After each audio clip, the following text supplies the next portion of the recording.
Welcome to the top 10 most boring things in the entire world. Coming in at number 1, the bloody international break. But don't worry, it's time for the Gameweek 9 preview. But first, the Gameweek 8 review. With the Gameweek average points being the big boy points 55. Not bad, a respectable amount, I would say. With my team, the best ever team, soon on top team, with 70 points. Hey! With my old, dirty, down in the ground overall rank being 1.8 million, 1.0 million. But my new premium shiny rank at 1.4 million. Hey! Wow, very nice. But we keep chomping down at that rank, boys. And soon, very, very soon, right, we will be first in the world. Yeah, probably not. But that's not gonna stop us from trying. Where the games and my team finished like this. Whoa, hang on. Who is that fine gentleman taking up one of the striker spots there? Is that a Sebastian Haller, who was a Sebastian Stewart, as he couldn't even score against Fulham? What an absolute waste, man, if you ask me. But the first game this week saw Brighton vs Bernoulli. We're next on the Brighton roulette. Ryan comes back and starts in goals. Mowbray is back. And now bloody Trossard is chucked in the bin and nowhere to be seen. Literally lost and found, stuck on his head, and where's he gone? But with their sexy, attacking football, they couldn't even score against this Brexit Burnley. Making it 0-0 here, where I had no fellas in this game, so it doesn't matter. Southampton, Newcastle, where we get to see how well Daddy Ings FC can do without the daddy. And whoa, hang on. They actually looked really, really good. Fair enough. Where the choo-choo Che train is ready to take off again, with Che Adams getting another goal there to make it 2-0 to Southampton. Where Alex Manuel Neuer McCarthy, the goalkeeper that everyone had doubts about after like 2 games, goes and gets another clean sheet. Another one. Yes, my man. Everton, Man United, where I kept Hammers, where he starts, where he, and then blanks. I like it. But Man United somehow making themselves look absolute garbage, but then still go on to win the game. Because, you know, when Ollie's job is in danger, United turn into literally the best team in the world and play like bloody prime #United, just unbeatable. But Calvert-Lewin, the absolute G, somehow got an assist, even though it definitely slapped Lindelof on the back of the head instead of touching DCL, but I'll take it. But then Bruno was definitely a yeah! As he scored 2 goals, but none of them were penalties. What? Bruno Fernandes, you fraud. I expected like 17 penalties here. But he went on to get 17 points this week, which was actually the most out of any player. And I had him in my team. Well, hey! Where this game finished 3-1. Crystal Palace Leeds. Where, hang on. I swear Leeds fans said they'd go and win the league or just get Champions League. What was that performance again? If a poor Palace is spanking you a new one 4-1, then you definitely need a word with yourself. What's going on there? But big boy Bamford, he just keeps on scoring, doesn't he? But unfortunately here, not scoring enough. Next time, Bamford, chop your arms off so you're not ruled off offside for pointing in for the ball, alright? Chelsea, Sheffield United.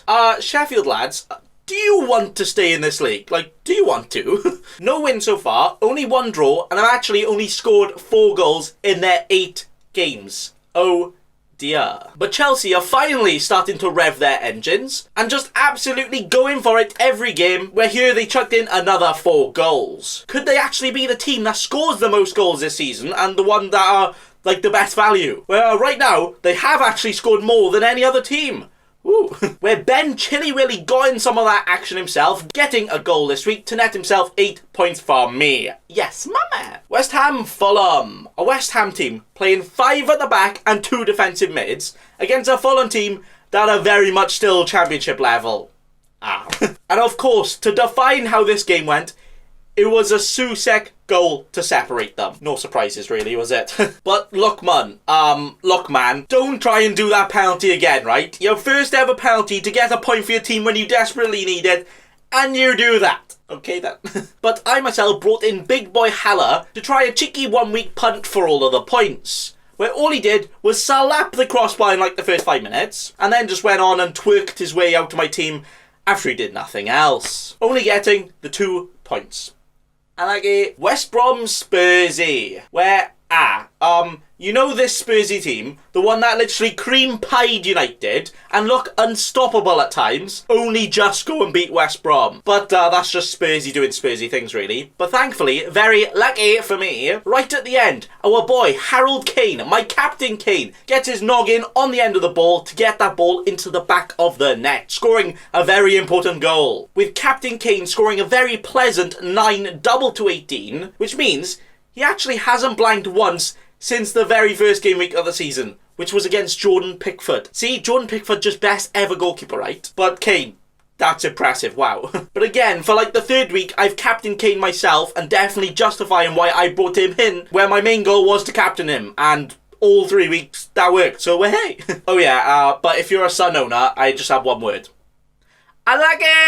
Leicester City Wolves. The Foxes versus the Wolves. Penalty FC versus the Wolves. No, actually, in 8 games, they've had 7 penalties already. What is happening?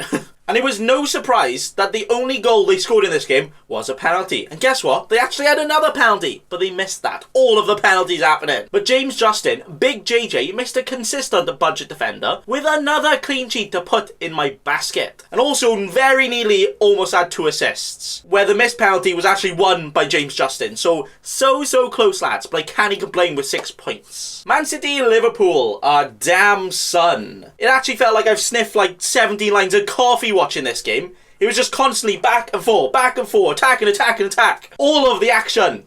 Just for the 2 goals, apparently. Okay, then. Where the Liverpool goal was a penalty, and then Kevin De Bruyne also missed a penalty himself. Unlucky. But you can just see both of these teams are, you know, quite good and probably going to be the top 2 again, aren't they? Where the only player I actually had in this game was Trent, who got his standard, very consistent 2 points again, and is unfortunately now injured.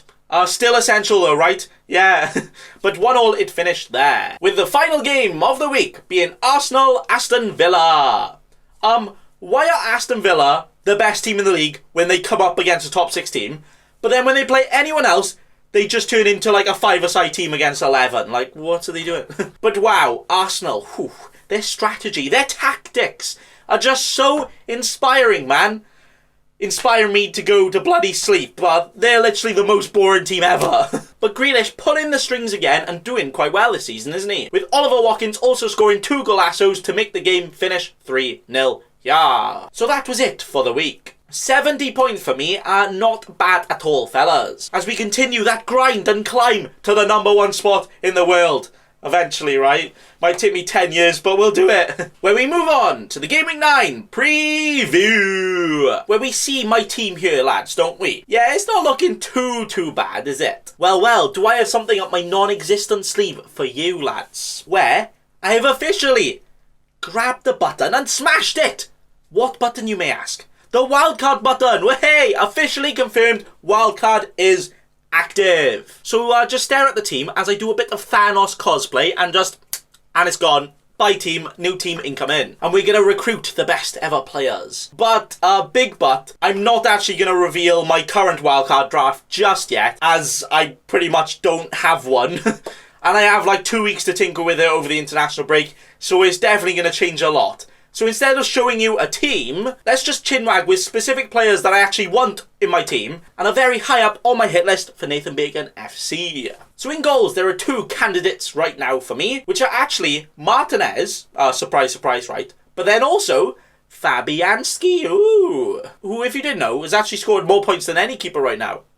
What? And there's actually only currently 0.2 million between them right now. But I think either one I choose, I'm still going to have a defender from the other team, because both of them are playing quite well defensively and have very good fixtures. So I could go for like a Martinez-Cresswell combination. I could go for a Fabianski and a Matt Target. All of the options here. In defence, I'm looking everywhere.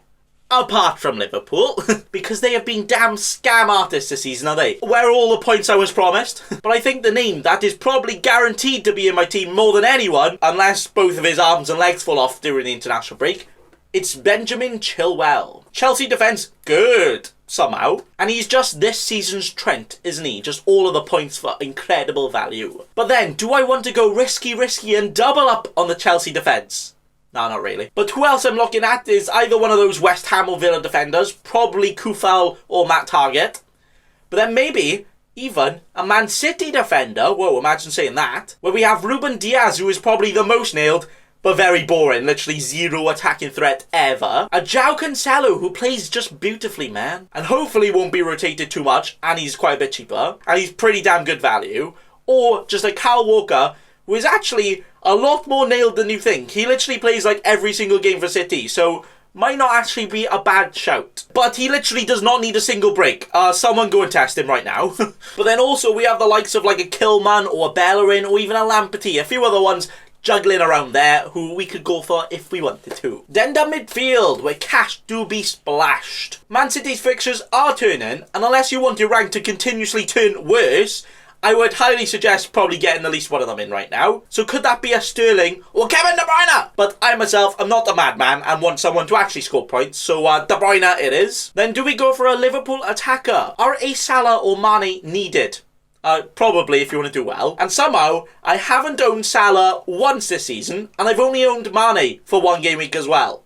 How have I managed that? But one of those geezers should definitely be joining us here. But maybe even a Jota, you know. If he actually keeps playing, he would be insane value. Insane! Then Man United have some pretty decent fixtures. And even though they are still Man United and are just more unpredictable than like the British weather right now, it's just, you don't know what they're going to do. But I probably want either a Bruno or Rashford short term, and then if they're not doing it, then just move them on anyway. And then also I could look at maybe a Son, a Ziyech, maybe even a James for a slightly cheaper option. But then as an even cheaper option, I could go for like a Grealish or a Zaha next to them too. And there will probably be some sort of combination here that fits all my needs and gives me a good enough balance to actually have some money to spend on the forwards. With the forwards that I'm looking at right now include the premium boys in a Harold Kane, the actual most consistent player this year, or maybe even a Timo Werner or Jamie Vardy party. But then there are also some very good options going around in like a Bamford or an Ollie Watkins. And then a certain Calvert-Lewin is probably never going to leave my team ever this season. That could probably change in like 4 weeks, but for now, he's staying. So there we go. There's some players that are yeeted onto our wish list, where there probably is quite a nice combo I can get in here, that I'll eventually be happy with, so that I'll actually be quite happy with all of my team. But if I do want like 3 premium midfielders, I can't really get a premium forward, and you know, vice versa, if I want a couple of premium forwards, there's no money left in midfield. So I'm probably going to have about 230 different drafts before I finally settle on one. But for now, I'm just going to leave it up to you and suggest to me who you think I should get in my team, or if you are wildcarding right now, maybe you are on your wildcard right now, how is it looking? But my team value is slightly higher than 102 million, but obviously there's some value in players that I'm probably getting rid of, so might not be that high when I change the entire team. So obviously the team value does kind of depend on who I want. But what I will say right now is I will be bringing to you a wildcard draft tomorrow. My first actual wildcard draft, which you know, actually looks kind of good. I say that. I haven't properly made it yet, but so far it's looking good. Because I just need a little bit more time for the cogs to turn in my brain and put my big brain energy into making some good decisions and what players I actually want. And I'll probably bring to you quite a few wildcard drafts over this international break to make sure you guys don't go stale, you know, over this very boring and dull international break. And we will stick together and get through this boredom. But also I'll just update you on my current thoughts and how my team is currently looking. But that is all for me today. Thanks for watching, and remember... Don't be a cheeky scrub. Subscribe to Nathan Bacon right now.